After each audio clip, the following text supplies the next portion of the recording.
Se você aprendeu sobre a guerra apenas pelos filmes, existe uma grande chance de ter aprendido errado, não por maldade, mas porque o cinema precisa de emoção, e a história precisa de verdade.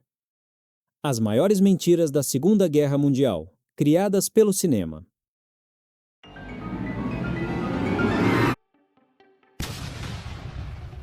Se granadas explodissem como nos filmes, ninguém sobreviveria a uma guerra. Nos filmes, granadas explodem como pequenas bombas, uma enorme bola de fogo, ondas de choque visíveis, tudo voando pelos ares. Na vida real, granadas quase não produzem fogo. O verdadeiro perigo não é a explosão em si, são os estilhaços, fragmentos de metal invisíveis viajando a altíssima velocidade, rasgando corpos, atravessando músculos, órgãos e ossos. Nos filmes da Segunda Guerra, o tanque americano Sherman é retratado como um caixão de metal. Frágil, mal blindado, uma sentença de morte para sua tripulação. Mas a realidade foi bem diferente. O Sherman não foi projetado para duelos diretos contra tanques pesados como o Tigre. Ele foi criado para funcionar sempre, ser rápido, fácil de reparar e, acima de tudo, manter a tripulação viva. Se soldados corressem em campo aberto, a guerra teria acabado em minutos, porque na vida real, levantar do chão era quase uma sentença de morte. O cinema adora mostrar cargas heróicas. Soldados correndo em pé, gritando, avançando sob tiros. Na realidade, isso quase nunca acontecia. Soldados rastejavam, se moviam de buraco em buraco, usavam qualquer coisa como cobertura, crateras, cercas, troncos, corpos, ruínas. Ficar em pé tornava você um alvo perfeito. Metralhadoras não perdoavam erros. Um único avanço mal calculado podia dizimar um pelotão inteiro. A guerra real era lenta, suja e extremamente cautelosa.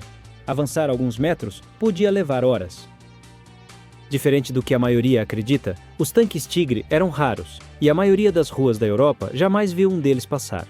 O cinema faz parecer que o tanque Tigre estava em todos os lugares, que cada batalha tinha um monstro alemão invencível surgindo no horizonte. Na realidade, o Tigre era raro. Menos de 1.400 unidades foram produzidas em toda a guerra. Para comparação, os aliados fabricaram dezenas de milhares de tanques. Quando você pensa no exército alemão, imagina tanques, caminhões e velocidade, certo? Mas a verdade é que boa parte do exército de Hitler andava a cavalo. Mostram-nos colunas infinitas de tanques e caminhões atravessando a Europa. Mas isso é um mito. Na Segunda Guerra Mundial, mais de 80% da logística alemã dependia de cavalos. Milhões deles foram usados para puxar canhões, suprimentos e até veículos quebrados. Enquanto os aliados avançavam com produção em massa e combustível abundante, a Alemanha lutava com escassez de petróleo e infraestrutura limitada. A famosa Guerra Relâmpago funcionava no ataque inicial, mas travava completamente em guerras longas. Muita gente acredita que o capacete salvava o soldado de um tiro direto, mas essa nunca foi a função real dele. Os capacetes usados na Segunda Guerra Mundial não foram projetados para parar balas.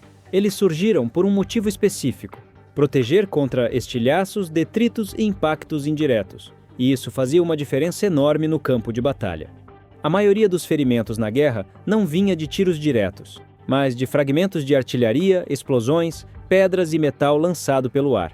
O capacete reduzia ferimentos graves na cabeça e aumentava significativamente a chance de sobrevivência. Na guerra, nem todo ferimento parecia grave, mas muitos soldados morreram, por causa de algo que parecia pequeno: um tiro no braço, um estilhaço na perna ou um corte profundo. Hoje seriam tratáveis. Na Segunda Guerra Mundial, isso podia ser uma sentença de morte. Antibióticos ainda eram raros no início da guerra, e evacuar um ferido podia levar horas ou dias. Hemorragias, gangrena e choque matavam silenciosamente. Não era só sobreviver ao combate, era sobreviver ao que vinha depois. Na Segunda Guerra Mundial, muitos soldados não morreram lutando. Eles morreram longe do inimigo. Disenteria, tifo, malária, pneumonia, doenças se espalhavam rápido em trincheiras, acampamentos e prisões. Falta de higiene, água contaminada e alimentação precária eram comuns. Muitos exércitos perderam mais homens para doenças do que para balas. Um soldado saudável podia cair sem nunca ouvir um disparo. E, muitas vezes, não havia tratamento eficaz. A guerra não matava só no campo de batalha. Ela matava lentamente, em silêncio. Para muitos, a doença foi o verdadeiro inimigo. Nos filmes, os soldados atiram sem parar, rajadas intermináveis, nenhuma recarga, nenhuma preocupação. Na realidade, a munição era limitada, e cada disparo precisava ser pensado.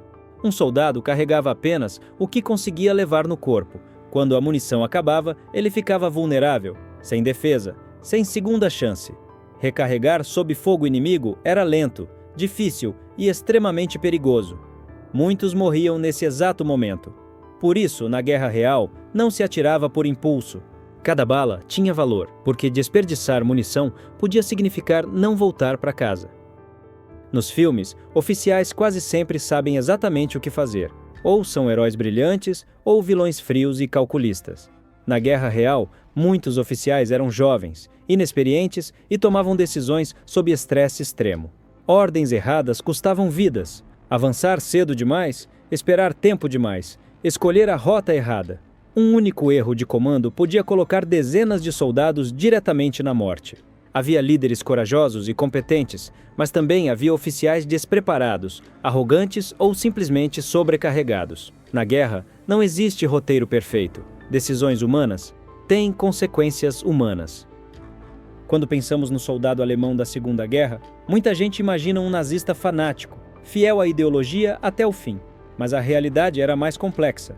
Milhões de soldados da Wehrmacht eram jovens recrutas, camponeses, operários ou homens convocados à força. Muitos lutavam por sobrevivência, medo ou obrigação, não por crença política. Isso não apaga os crimes do regime nazista, nem as atrocidades cometidas, mas entender a diferença entre o regime e os indivíduos ajuda a enxergar a guerra como ela foi, uma tragédia humana em massa. Quando pensamos em guerra, imaginamos soldados no campo de batalha.